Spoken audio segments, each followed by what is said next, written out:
안녕하십니까. 저희는 지구과학 심화 동아리 지동설입니다. 저희는 자전속도, 일기도 분석, 해류에 대해 발표하겠습니다. 그중 저는 천체의 일주운동과 자전속도에 대해 발표하게 된 지동설의 오수현입니다. 먼저 일주운동이란 천구상에서 별들이 하루에 한 번씩 천구의 북극을 중심으로 반시계 방향으로 동심원을 그리며 움직이는 것을 말합니다. 일주운동은 위도에 따라 다른 모습으로 보이게 되는데요. 우리나라가 위치한 북반구에서는 우리가 흔하게 사진으로 접하는 반시계 방향의 원이 나타나게 되고, 적도에서는 북극성이 보이지 않고 천구의 북극이 수직이기 때문에 별이 위에서 수직으로 떨어지는 형식을 보여주게 됩니다. 북극은 자전축과 북극이 머리 위에 떠있기 때문에 머리 위에서 별이 회전하는 것을 볼 수 있습니다.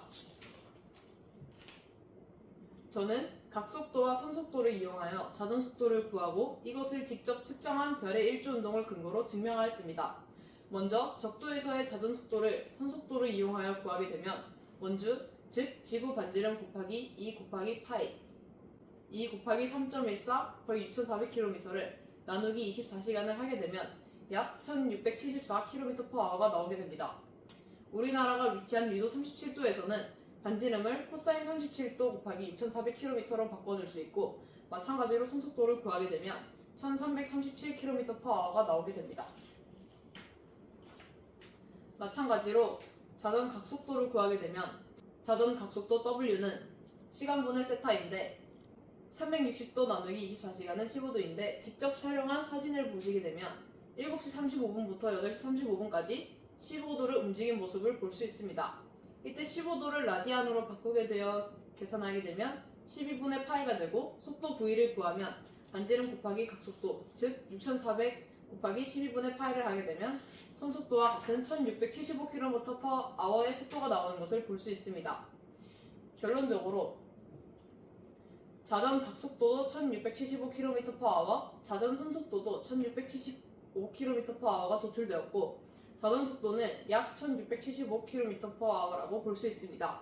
하지만 지구의 공전과 자전을 모두 고려하게 되면 지구의 자전 시간은 약 23시 56분이고 별 사진을 찍은 카메라의 한계로 사진이 번지게 되었고, 각도기가 분단위, 초단위 등 세세하게 측정이 되지 않은 등의 오류를 고려하게 되면 약간의 오차가 발생할 수도 있습니다.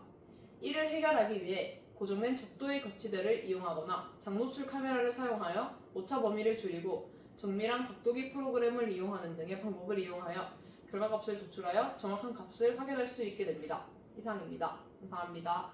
안녕하세요. 오늘 기상청 기후와 날씨 예측하기를 발표하게 된 권윤경입니다.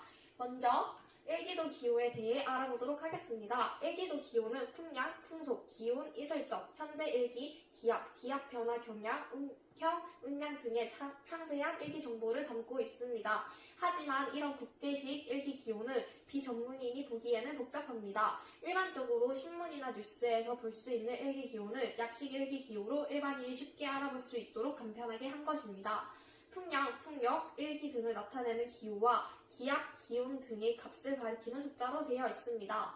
다음에는 풍량, 풍속 기호에 대해 알아보도록 하겠습니다. 풍량 기호는 관측 지점에서 바람이 불어오는 방향으로 그은 직선입니다. 풍속 기호는 풍량선과 약 120도의 각으로 나타냅니다. 긴 선은 5m/s, 안쪽으로 짧게 그려진 선은 2m/s를 의미합니다. 깃발 모양으로 그려진 것은 25m/s를 의미합니다. 예를 들어 긴 선과 짧은 선이 하나씩 그려진 것은 7m/s로 의미합니다. 실제 풍속으로 약 1.5m/s에서 3.6m/s의 범위에 있는 바람은 2m/s로 4.1m/s에서 6.2m/s의 범위에 있는 바람은 5m/s로 표현됩니다. 다음은 날씨 기호에 대해 알아보도록 하겠습니다. 날씨는 구름의 양과 일기 현상으로 나눠지는데요. 구름의 양은 항상 기록하지만 일기 현상은 눈, 비, 소나기, 안개, 내유 등 특수한 기상현상이 발생한 경우에만 기록됩니다. 다음에는 전선 기호에 대해 알아보도록 하겠습니다. 서로 다른 기단이 만날 때 형성된 면이 지표면과 만난 지점을 전선이라고 합니다. 전선 부근에서는 비가 내리고 바람의 방향이 급하게 변함으로 일기예보에서 아주 중요한 역할을 합니다. 이날 18일은 우리나라에 첫눈이 내렸던 날입니다. 지금부터 이 일기도를 분석해보도록 하겠습니다. 이날 17일은 중국 상중반도 부근에서 남동진하는 기압돌의 영향을 받은 날인데요. 여기서 기압돌이란 등압성을 그렸을 때 저기압 쪽을 향하여 V자형이나 U자형을 이루는 부분을 말합니다.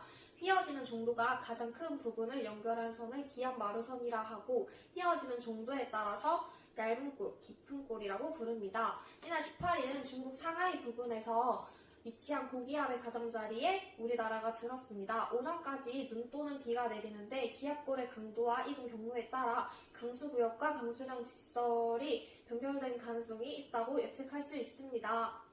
감사합니다. 안녕하세요. 해류에 대해 발표를 마친 지종설의 안시윤이라고 합니다. 혹시 2004년에 개봉한 투모로우라는 영화를 아시나요? 투모로우 속 기상학자 제콜 박사는 급격한 지구온난화로 인해 북극의 빙하가 녹으면서 열대 지방의 따뜻한 해류를 북대서양으로 이동시키는 대서양 자오선 역전 순환류에 이상이 생겨 지구 전체가 빙하로 뒤덮이게 될 것이라고 주장합니다. 이러한 상황은 이제 영화 속뿐만이 아니라 현실 속에도 다가오고 있습니다.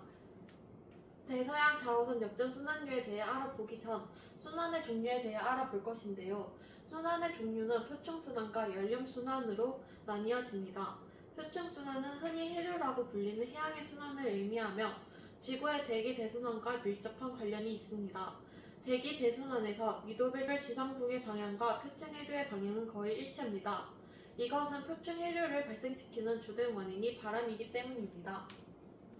연렴순환은 해수의 수온과 염분에 따라 생기는 밀도의 차이로 바다로 흘러가는 해수의 순환을 말합니다.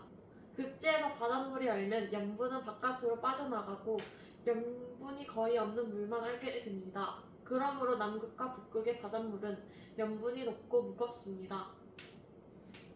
그런데 그린란드 인근에서 바닷물이 심해로 가라앉게 되면서 멕시코 만류가 북극으로 올라와 보충해주는 역할을 하게 되는데 바로 이 부분이 대서양 자오선 역전 순환류, 즉 영어로 AMOC라고 부르게 됩니다.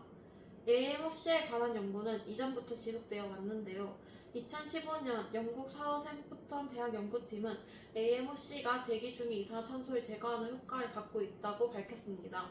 AMOC의 과정 중에서 무거운 항류가 심해로 가라앉으면서 바다에 용해된 이산화탄소를 함께 심해로 가두기 때문에 대기 중 이산화탄소를 제거하면서 지구온난화의 속도를 늦추고 있다는 겁니다. 이 AMOC의 붕괴는 덴마크 코펜하겐 대학의 페테르 디틀레우센 교수 등이 2023년 7월 25일 학술지 네이처 커뮤니케이션스에 대서양 자오선 역전 순환류의 다가올 붕괴 경고라는 제목의 논문에서 멕시코 만류 등이 2025년 2000에서 2095년 사이에 큰 변환기를 맞을 가능성이 높다고 주장하였습니다. 연렴순환의 핵심적인 부분인 멕시코 만류가 사라지게 되면 기후변화가 엄청나게 다가올 수 있습니다. AMOC의 붕괴는 이전에도 여러가지 이유로 인해 멈춘 적은 있으나 오늘날과 같이 지구온난화에 의해서 일어나게 되면 이전보다 더 심각한 문제를 일으킬 수 있습니다. 기온이 오르면서 북극 빙하가 녹고 비가 내리면서 그린란드 인근 바닷물의 염분 농도가 떨어지면 연렴순환이 중지될 가능성이 있는 것이고 연렴순환이 중단이 되면 결국 AMOC가 붕괴되게 됩니다. 이 순환이 끊기게 된다면 가장 직접적으로는 미국과 북유럽의 기온이 크게 떨어지면서 폭풍이 늘어나게 되고 북미 동해안의 해수면이 상승할 위험이 있어 전 세계의 기후가 엄청나게 변할 것으로 예상됩니다. 감사합니다.